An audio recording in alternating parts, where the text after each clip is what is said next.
तुम्हारी दादी तुम्हें देख पाई और तुम्हारी अम्मी। मौत किसी के आने और जाने का इंतजार नहीं किया करती आपको, तुम बस सब्र करो। मोहब्बत करता था लेकिन मोहब्बत करने के अंदाज से नावाकिफ था। जब रिश्तों में सच्चाई झलके ना तो ताल्लुकात खुद ब खुद बन जाते हैं, लेकिन अपनों से डसा हुआ इंसान कभी किसी पे एतबार नहीं कर सकता। जिन्नत से मोहब्बत करता था, शदीद मोहब्बत, लेकिन मोहब्बत करने के अंदाज से नावाकिफ था। काश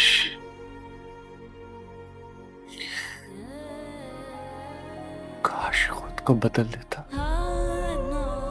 और जाके कहता, जन्नत मैंने खुद को बदल लिया है, तुम्हारी मोहब्बत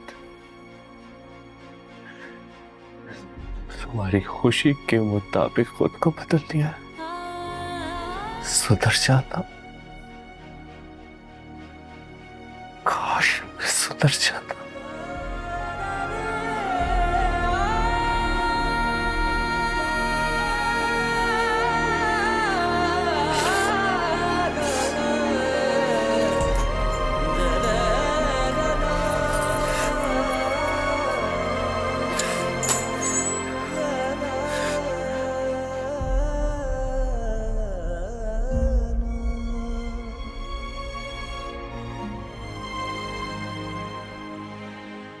काश एक बार मैं अपना दिल खोल कर उसके सामने रख देता और कहता, देखो ये दीवाना तुमसे कितनी मोहब्बत करता है। तुम्हारी दादी तुम्हें देख पाई और तुम्हारी अम्मी। पता है गुड़िया, दोनों ही बहुत अच्छे थे दोनों। काश मैं ये घर छोड़ के ना जाता। मैं सब्र करो, अल्लाह को शायद यही मंजूर था। ना अम्मी की मौत का सब्र आया, ना भाभी की मौत का सब्र आएगा। मैं करूं क्या? तुमने बहुत अच्छा किया, तुम आ गए। सबको तुम्हारी बहुत जरूरत थी, खास तौर पर भाई को तो तुम्हारी बहुत जरूरत थी। भाई मैं सब कुछ वाइंड अप करके आया हूं। क्या मतलब है तुम्हारा? तुम्हें वहां भिजवाने का फैसला मेरा था आतिफ। तुम ये डिसीजन अकेले कैसे ले सकते हो? मैं आपको अकेला नहीं छोड़ सकता था भाई, इसीलिए। मैं अकेला नहीं हूं आतिफ, यहाँ सब हैं मेरे साथ। तुम मेरी फिक्र मत करो भाई। लेकिन मैं तो अकेला था ना, कसम से ऐसे लग रहा था कि मेरे सर पे छत ही नहीं है। मैं रोता था तो मेरी आवाज भी नहीं निकलती। कोई नहीं था उम्मीद देने वाला, दिलासा देने वाला मुझे। और भाभी के बाद तो ये बात कि मेरा भाई अकेला रह गया, भाई मुझसे नहीं रहा गया। वहां पे कसम से मैं कसम खा के कहता हूँ, मैं थोड़ी देर और वहां पर रुकता ना, मैं मर जाता वहीं पे। क्या हो गया तुम्हें? तुम्हारे साथ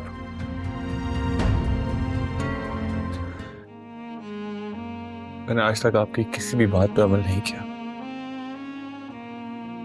और इस बात का मुझे बहुत अफसोस भी। लेकिन मैं आपसे वादा करता हूँ, आपका हर हुक्म आज के पास से हुई सर आंखों पर। आपकी कोई बात नहीं करूंगा, मैं वादा करता हूँ आपसे।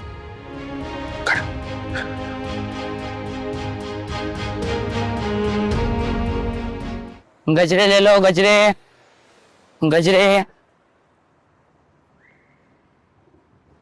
गजरे ले, सुबह से कुछ भी नहीं खाया हुआ।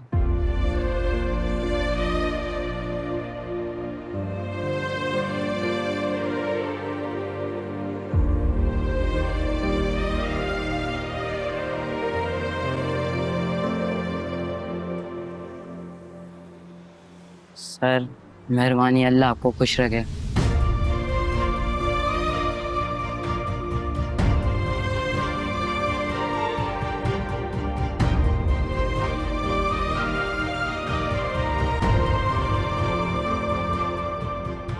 जैन, बेटा आज से आपको कोचिंग जाना है।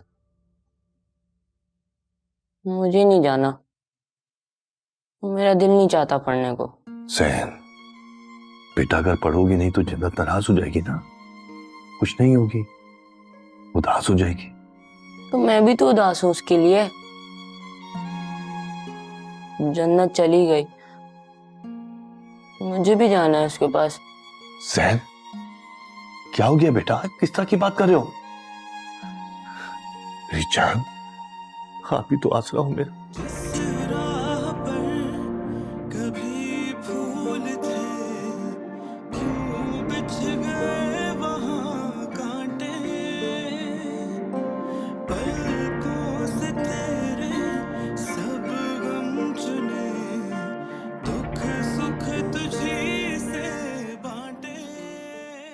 नहीं चाहिए मुझे, जाओ यहाँ से। एक बार प्यार से कह दिया, जाओ शाबाश। नहीं चाहिए, जाओ। पता नहीं इन लोगों को बात एक बार समझ क्यों नहीं आती है।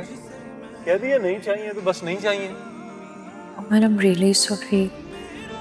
मैं जानती हूँ आपने बहुत मान से मुझे मना किया था कि मैं फूफी अम्मी की मरी आने वाली बात कहीं किसी से ना करूँ, लेकिन फिर भी पता नहीं अनजाने में कैसे मेरे मुंह से निकल गई। हम रियली सॉरी। तुम्हारे हाथ तो बर्फ जैसे ठंडे हुए हुए, तुम इतने छोटे दिल की हो। अब नहीं रहूंगी छोटे दिल की, आप हैं ना मेरे साथ।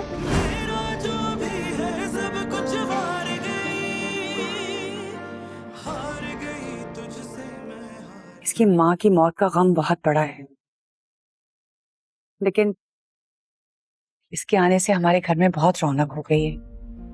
तुम्हें पता है, फरा तो हर वक्त इसको और आदि को अपने साथ लिमटाई घूमती है और इतनी सारी बातें करती है इन लोगों के साथ, जैसे इन लोगों को सब समझ आ रहा है ना। इखलास की कोई जुबान नहीं होती फूफी अम्मी। जब रिश्तों में सच्चाई झलके ना तो ताल्लुकात खुद ब खुद बन जाते हैं, लेकिन अपनों से डसा हुआ इंसान कभी किसी पे एतबार नहीं कर सकता।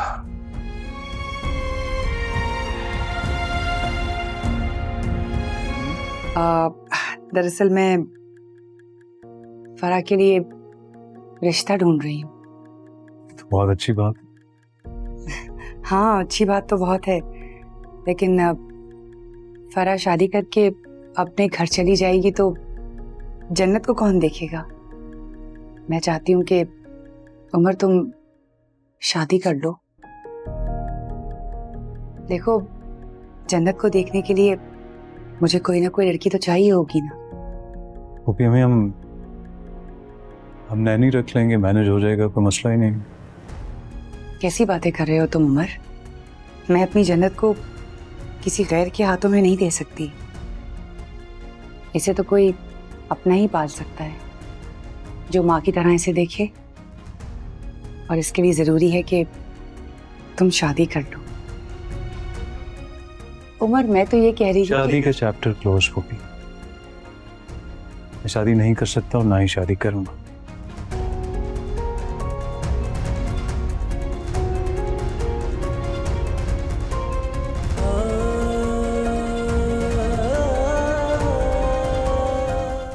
देखिए इश्क बेपरवाह की आखिरी किस्त आज रात 8 बजे।